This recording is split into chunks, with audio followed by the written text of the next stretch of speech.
When I was pregnant with triplets, my girlfriend who had delivered twins a few years earlier told me that I was crazy not to go to community hospital with such a high-risk pregnancy. So I started looking into it, and I found out about their great NICU, and I immediately, made the switch over to community, and then shortly thereafter, I started visiting community with early labor every week.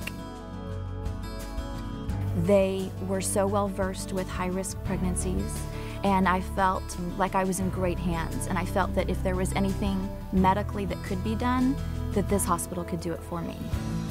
They finally couldn't stop my labor, and so within, I think, 30 minutes, they said I was gonna deliver. So they had, respiratory doctors and nurses and like 20 people in the operating room within 30 minutes. And so I was amazed at just the responsiveness, and you could tell that they do that all the time.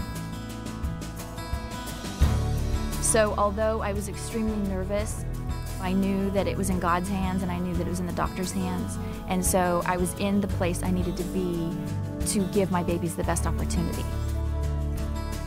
I was so thrilled knowing that they would go to the NICU at community, and that I would be able to see them for the next 3 or 4 days while I was in the hospital, and that whatever care they needed, they would get to stay at community.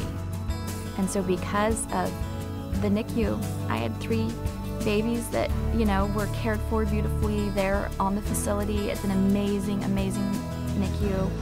And my husband Todd and I are extremely grateful to all of the donors of the community that helped make that happen.